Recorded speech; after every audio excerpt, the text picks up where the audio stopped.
It was a very interesting thing for me in the moment that I start research this period of time. I got a lot of shocking information that I never knew about it, about this time that it was before the West exists, before the oil rush, before the gold rush, and just two men had just crossed the country, which was Lewis and Clark. And in this time, in the middle of America, just Bonaparte has just sold to United States, Louisiana. There was a lot of French people, French Canadians, British people, British Canadians, and obviously a lot of Mexicans that had just been independent by Spain, Spanish, hundreds of Native American tribes, and a lot of, obviously, people from the East Coast, American people from every part of Europe coming into the country. And I think that it was a melting pot with no law, that everybody was trying to find their way, surviving in very tough conditions in an unknown territory. And I think that something very striking is like the same story of colonialism in my country. Obviously, when the Spanish arrived, was kind of the same story, that they encountered the clash of cultures. And these forts were built to get profit from everything they can find from nature. And obviously, in that time, women in France and in London especially, they were wearing these beaver hats, and they were very expensive. And funny enough, I found a shocking thing that the biggest income in the United States was beaver pelts, and the animal pelts were the most important profit kind of thing. So they came to look for those animals. They almost extincted.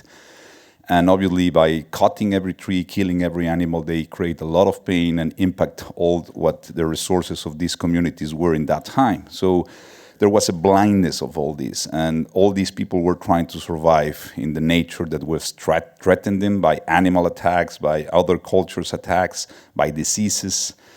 They were kind of relating each other. Most of the trappers were getting, relations with native women, and some of them has families. Some of them reject them. Some of them hiding them, and most of these guys were coming from very poor families, very illiterate, and these forts were exploiting them with very tough conditions. So the conditions for a worker in that time was really tough. So all those things, in a way, I found it fascinated to create a film based, obviously, in the spine of the film, based on this this historical fact that happened to Hugh Glass, which was attacked by a bear, and that was kind of the spine. But obviously, the context was very rich, Alejandro and I both went into it looking to do more than just a revenge type story. We really, we kind of felt that was, in a lot of ways, it was empty. Kind of a goal without reward.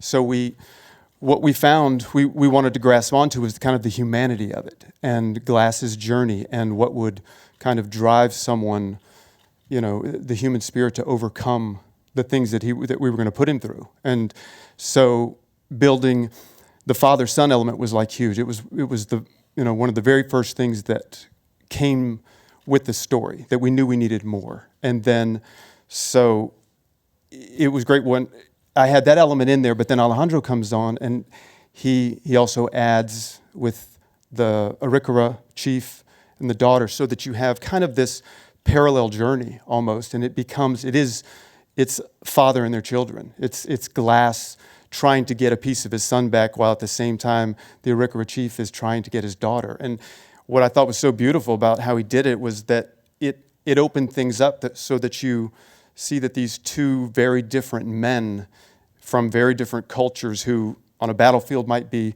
fighting to the death, they're now kind of sharing the same parallel journey. And I just love that.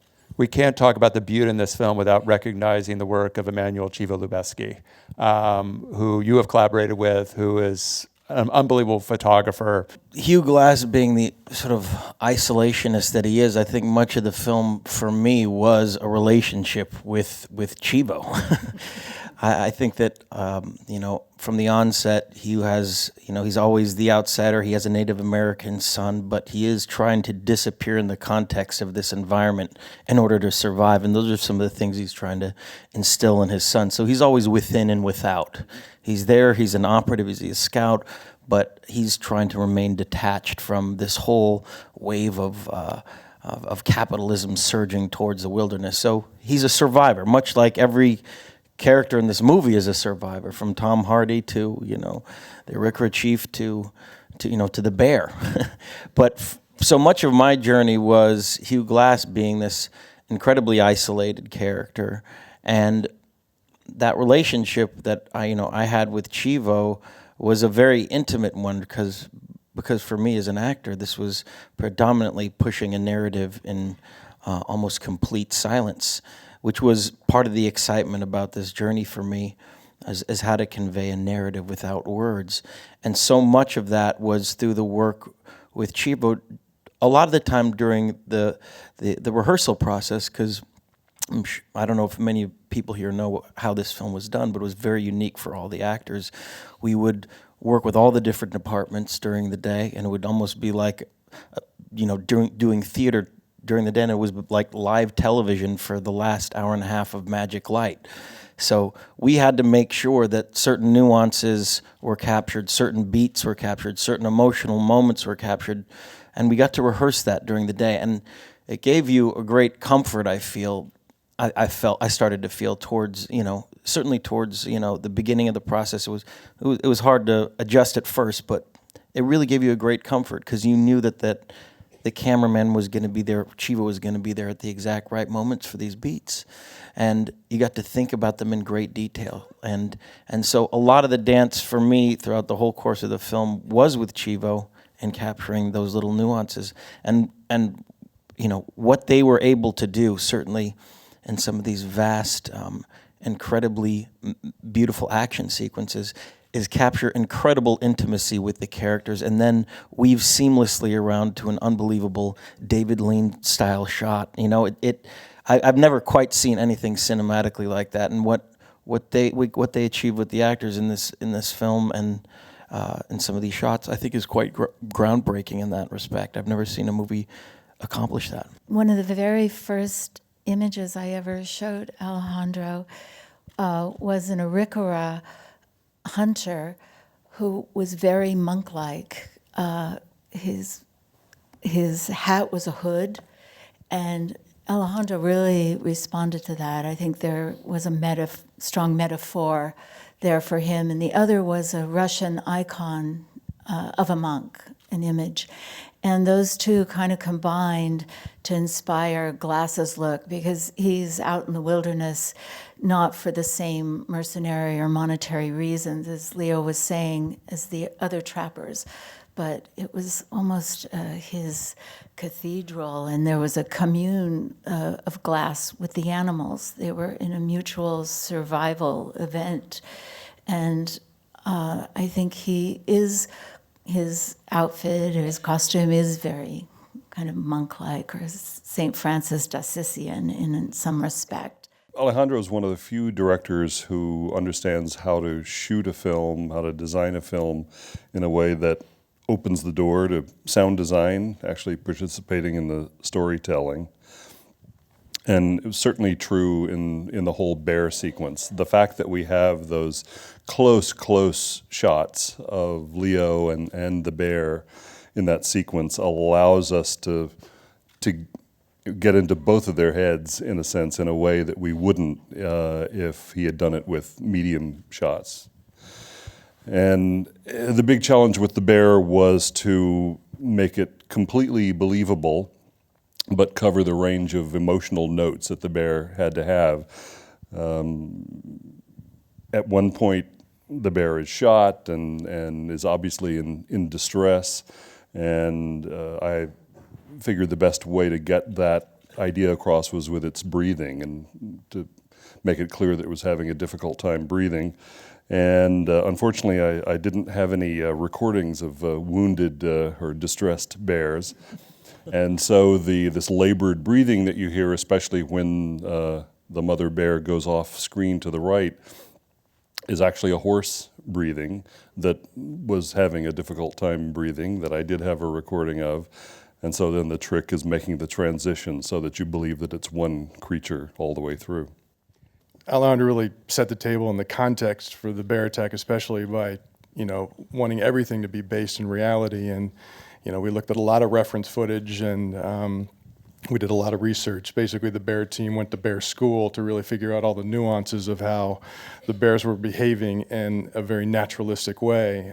To really sell this scene, we went for all of the nuances of motion and even the beats in between, which I think ultimately were probably the scariest moments, these anticipation moments of not just the mauling itself, but, what's going to happen next, So Alejandro, really, the context which we set this up and the collaboration with Chivo working with the camera and Leo's performance and his willingness to really be physical, to really help us sell the work was really key. I mean, everybody coming together, visual effects just sort of bringing it all together in the end, but setting the table properly really helped us. This is the movie that unfolds in the early 19th century.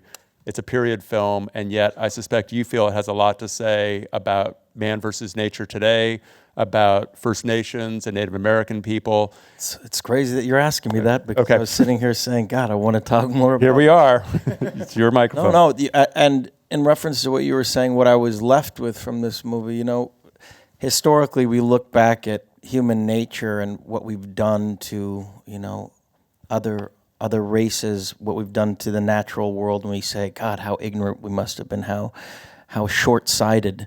And here we have this first wave, this first influx of capitalism out east, and of course there was a genocide of the Native American population. We took from the natural world, as Alejandro said. We carved up nature for our own comfort. But here we're looking at the modern era, and we think we've learned these lessons from the past. And having done, I was doing a climate change documentary simultaneously to doing this film, and I got to go to places where the Canadian tar sands were, swaths of forest the size of Florida were being cut down for what is one of the most destructive practices on planet Earth.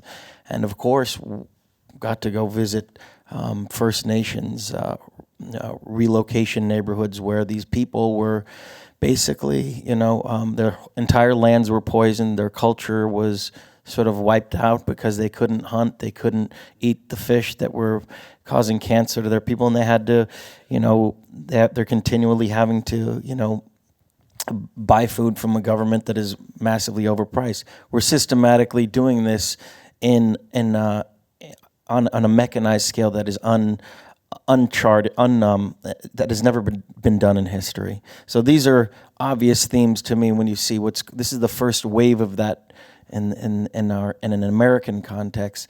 And of course, as Alejandro was saying, doing a film about climate change, studying climatic conditions around the world, having to relocate to the southern tip of Argentina just to find snow was the greatest irony. Here we are, a bunch of artists saying, let's go into nature and see what it tells us.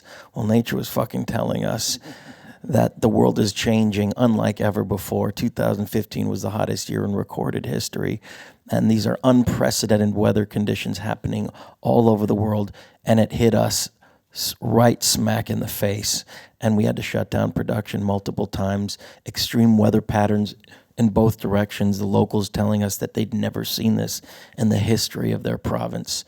So that's what ultimately this whole era I'm going to be left with. The year 2015 where all the tipping points happened and we immersed ourselves in the natural world to hear it for ourselves.